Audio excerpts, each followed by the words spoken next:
Conceda a palavra neste momento ao querido professor Carlos André Pereira Nunes para pronunciamento.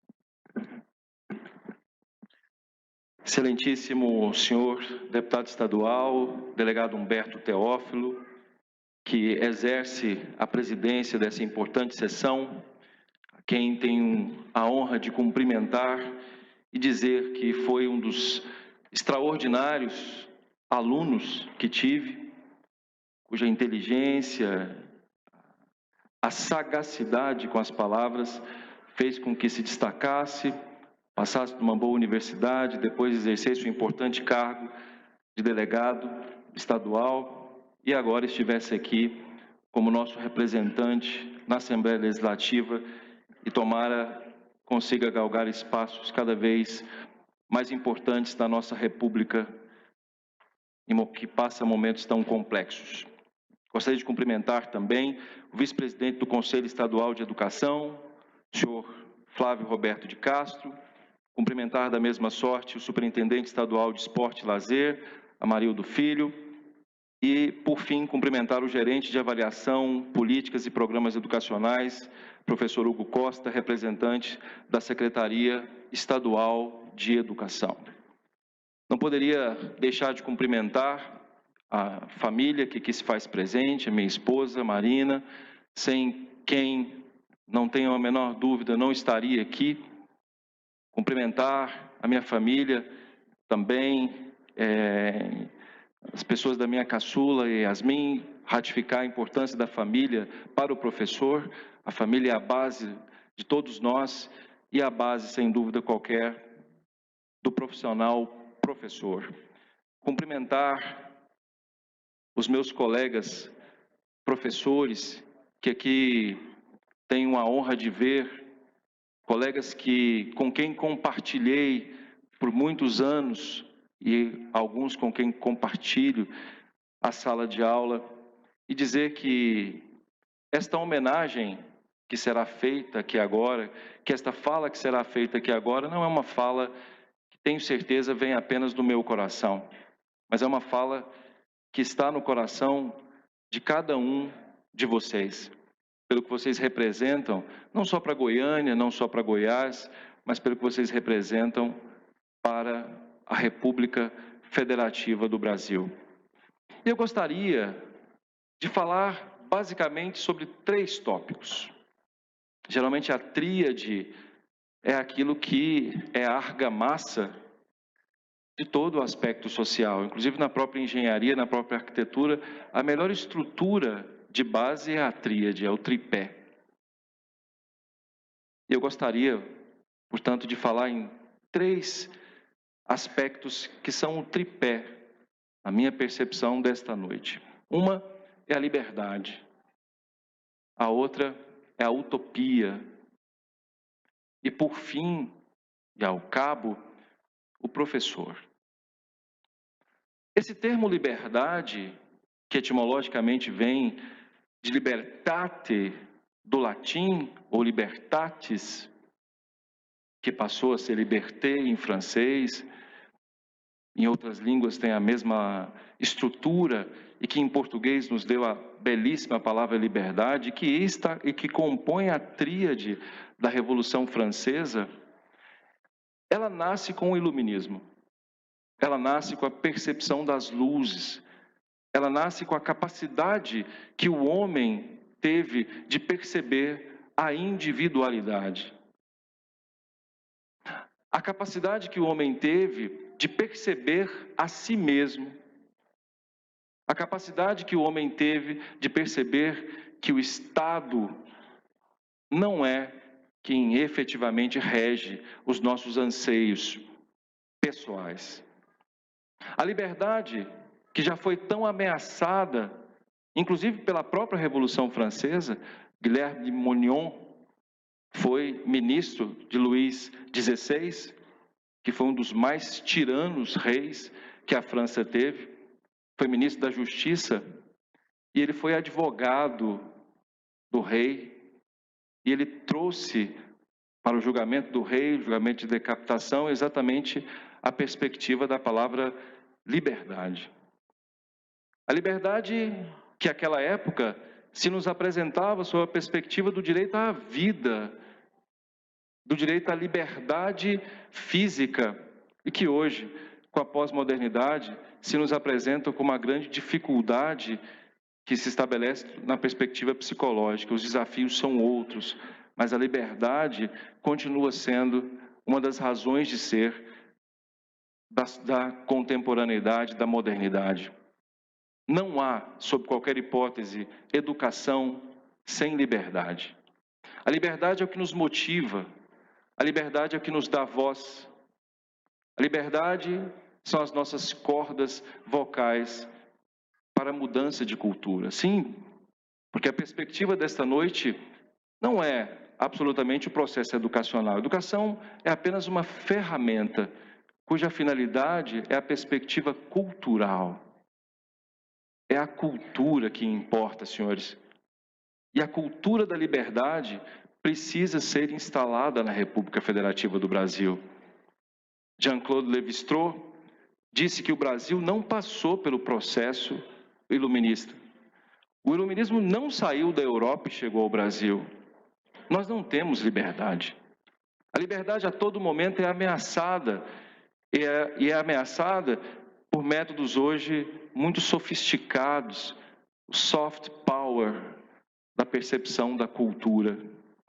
E é contra isso, efetivamente, contra a ausência dessa liberdade, que na pós-modernidade tem sido tratada de uma maneira absolutamente sofisticada e diferente, é que nós precisamos lutar. Um outro ponto é a utopia. Palavra de origem grega, esse u que aí está em grego significa não. E topos estaria ligado à ideia de lugar. Incrivelmente, a palavra utopia se nos apresenta como a ausência de lugar.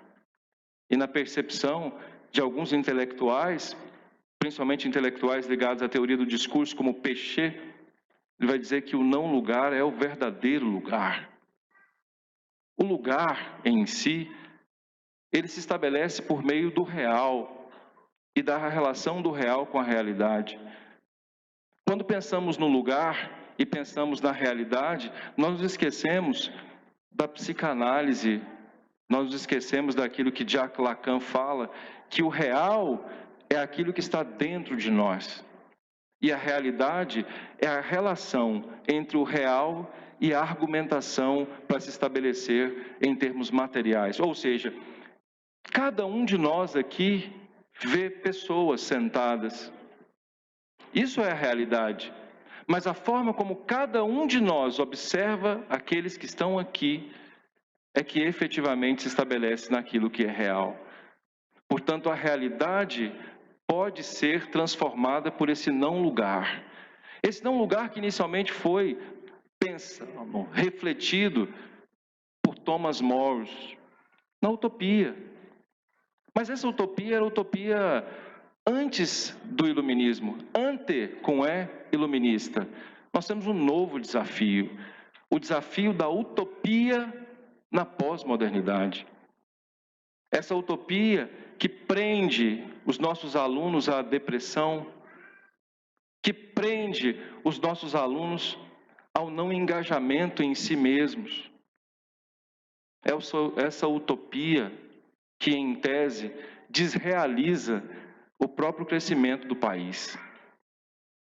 Um poeta uruguaio, de quem gosto muito, chamado Eduardo Galeano, extraordinário Eduardo Galeano, ele diz que nós devemos nos aproximar cada vez mais das utopias, aproximar cada vez mais dos sonhos. E ele, de maneira muito metafórica, diz assim, que quanto mais ele se aproxima dos sonhos, mais os sonhos se afastam dele e, consequentemente, ele estabelece a caminhada em busca dos sonhos. E aí então perguntaram, mas então, se os sonhos se afastam cada vez mais, quanto mais você tenta se aproximar dos sonhos, por que então sonhar? Por que a utopia? Por que o não lugar? Ele respondeu, eu tenho absoluta consciência de que jamais conseguirei chegar aos sonhos, a essa desrealização, destopicalização. Mas quanto mais os sonhos se afastam de mim, mais eu aprendo a caminhar. E é aí que entra o papel do professor. Professor é uma palavra que vem de professar, que é da mesma raiz etimológica da palavra profeta.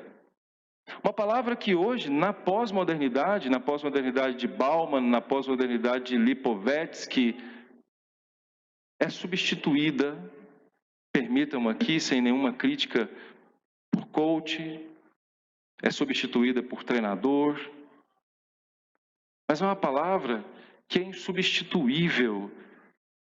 Como diria o grande Fernando Pessoa, quem não conhece uma palavra não pode conhecer uma alma. E a palavra coach, a palavra treinador, ela não tem a mesma natureza de efeito de sentido da palavra professor. Professar é algo muito mais profundo. O profeta é visto nas religiões como um modelo. O profeta é visto nas religiões como um paradigma. E é assim que eu sempre vi meus professores. Não só na teoria do discurso e da fala, mas das ações. O professor é o molde. O professor é o modelo. O professor é aquele que guia. O professor é o paradigma. O paradigma para a liberdade. O professor é o paradigma para a utopia. Essa utopia que insiste em tirar de nós, mas que não tirarão. Porque nós somos profetas. Profetas do conhecimento, que vamos profetizar uma nova cultura para a República Federativa do Brasil. Eu gostaria de agradecer muito a possibilidade de fala e pedir aos meus colegas professores que jamais desistamos. Um advogado chamado Sobral Pinto, meu colega, conselheiro da Ordem dos Advogados do Brasil, disse que a advocacia não é profissão para covardes. Eu diria que a ausência da utopia elimina o professor. A ausência da utopia elimina o profeta. A não utopia é a eliminação do professor.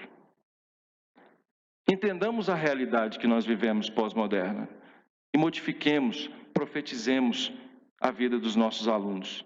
Sejamos o modelo, não só no discurso, mas sejamos o modelo nas nossas ações. Muito obrigado a todos e eu gostaria apenas de ratificar, cumprimentar o venerável mestre da loja maçônica, Asilo da Cássia, Ricardo. É isso, muito obrigado a todos.